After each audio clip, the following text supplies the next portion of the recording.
This hymn has had a lot of meaning for me. It was many years ago. Normally it was on Sunday afternoons. When I was in high school, we would go over to Paul Strauss's house, and a number of the different kids would come there that were from Trinity United Methodist, just a little church on the edge of town. And I don't know, I connected with them, different of us connected. And I wanted to learn more about prayer. And they recommended this book, Prayer, Conversing with God.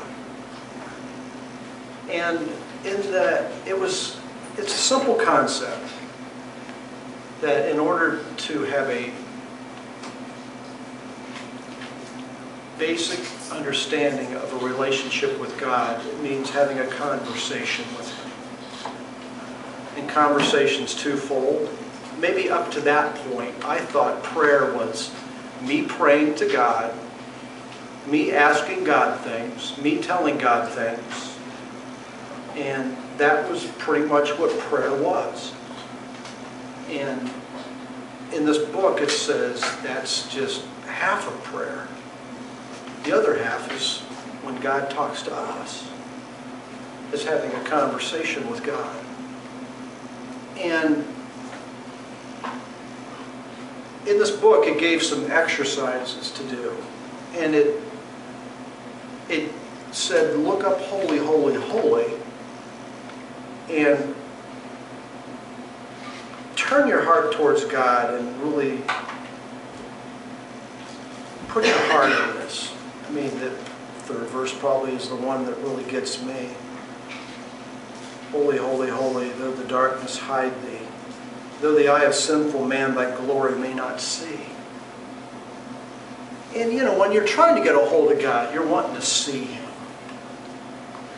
And it says, only thou art holy.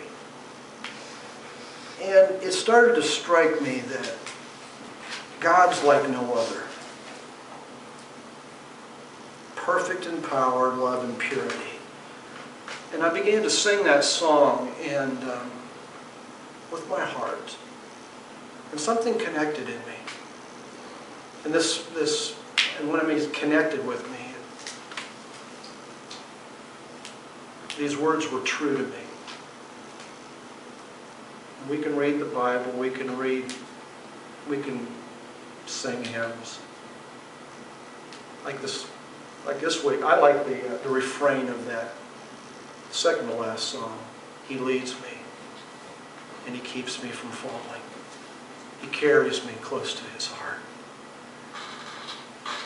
First time I say, it's just hard for me not to almost tear up when I sing that kind of song.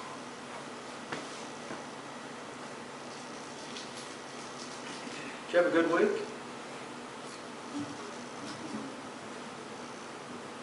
Any surprises this week? No surprises? Some weeks are boring, some weeks are filled with surprises. I had some surprises. You had some surprises. You had some surprises.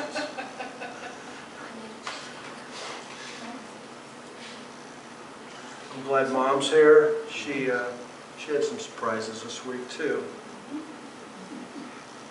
But tough times. Let's review a little bit. And if I have to hear my voice, this is going to be a really boring time. This is going to be a bad experience if you just got to hear me today. I think we understand this. So let's participate. Is that never mind. I'm not going to say it. Let's have a show of hands. But anyway, I don't think I want to go there with it.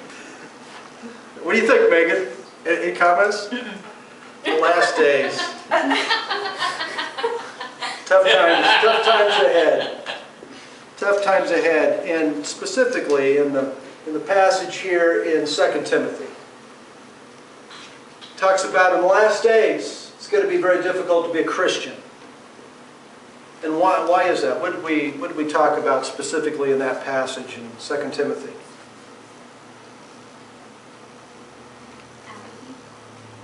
Okay, there's going to be apathy. There's going to be apathy where? In the church. In the church.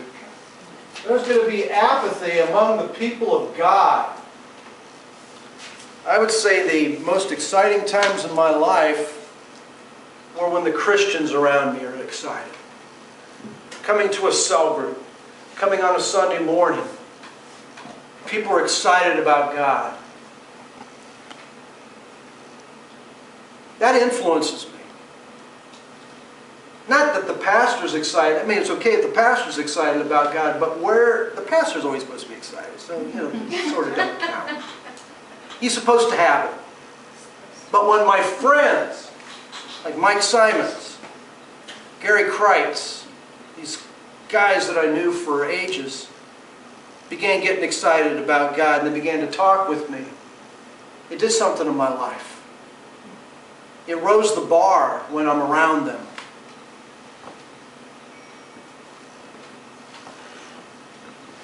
Or coming just on a Sunday morning, different people I know have been praying. Someone comes up to me and says, I just want to share something with you. I've been thinking about you this week. And those are great times. Those are encouraging times. You actually get up to want to come. On the flip side,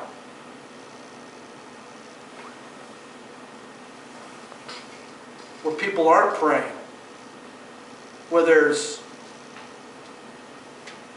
everybody's sort of in it for themselves, where the Christians around me are not praying and not seeking God and not excited about God, and kind of looking at their clocks wanting to get out of here and kind of putting in the time and going through the motions and doing what they're supposed to do. It's like, why am I here? And it sort of just rubs off. And that's what the passage says. Mark this, there will be terrible times in the last days. I think we can make this a little clearer here.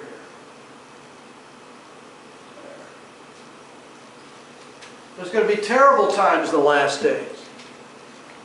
People will be lovers of themselves, lovers of money, boastful, proud, abusive, disobedient to their parents, ungrateful. We looked at some of these, just circle ungrateful. We live in a society where people think they're owed things.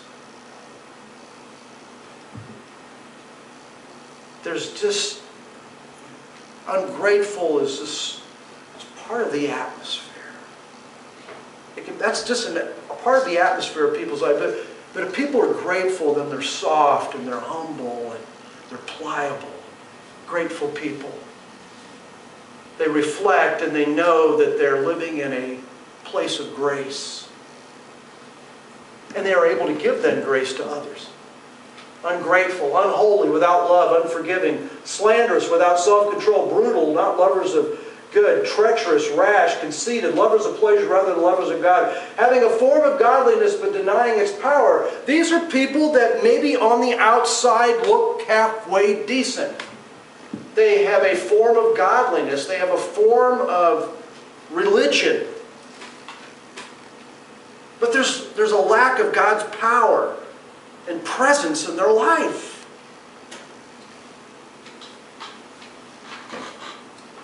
And Paul is saying to Timothy, if you notice, this is 2 Timothy right down here. Paul is writing from prison, and he's writing Timothy, his spiritual son. When I say spiritual son, because Paul was a single man. He did not have children, but he had spiritual children. He led Timothy to Christ. He helped raise him up in the Lord.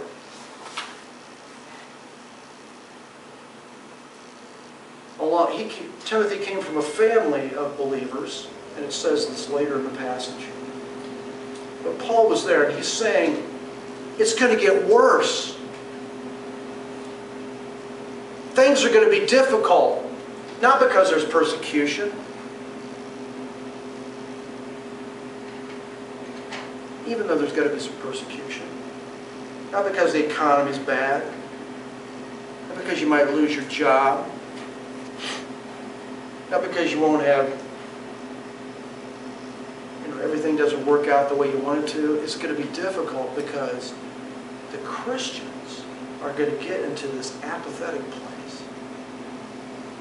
They have a form of religion, a form of godliness, but denying its power. And it says, have nothing to do with such people. Don't hang around people whose lives deeply are one way on the inside, and who may even act good on the outside. And this is, how do you stay focused? Because that's what we're going to talk about today. How do you stay after it? Isn't this some of the essence of life? How do we stay at a place of fervor, of fire with God? But that almost was with any discipline. How many years have you been doing the printing out there at Bueller's, Jeff? 23. 23 years. Do you ever just sort of put in your time? There felt like some days. Okay, Yeah. I was hoping you'd say that, because unless you're probably one of those rare individuals. We always, when you're in the learning mode, when you initially started, you weren't just putting in time, were you? No. Huh? No, because everything's new, and you're learning, and you're growing, and you're doing that, and it's almost challenging to go to work, but exciting at the same time. And there's this, but after you sort of get your grip, it's easy to lose the excitement. And it's slowly our heart gets out of it. It's almost with any discipline. Same thing can happen with music. At first, people are in the learning mode with music. And it's exciting, but to keep going, to keep growing the rest of our lives, that's a little bit, how do we do that? How do we do that? Having a form of God, always learning but never able to come to the knowledge of the truth. People are continually learning. There's more books sold now around the world. There's more knowledge going around the world than there ever has been on the planet. How's come morality is going down?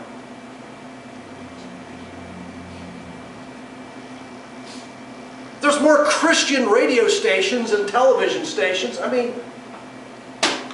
We don't have cable. We have an antenna on the top of our house. There's more Christian stations now than there ever has been. You can get for free. How's come things aren't getting better? Always learning, but never coming to the knowledge of the truth. It's not making a real big difference. Not that there isn't some people actually growing and learning and coming to a knowledge of the truth.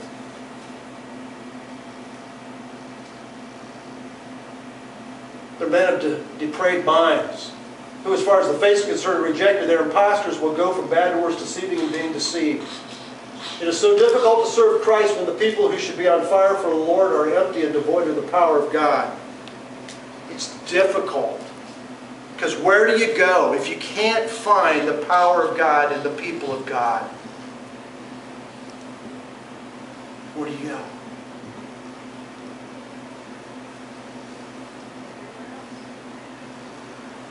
And you say, yeah, where's the power of God?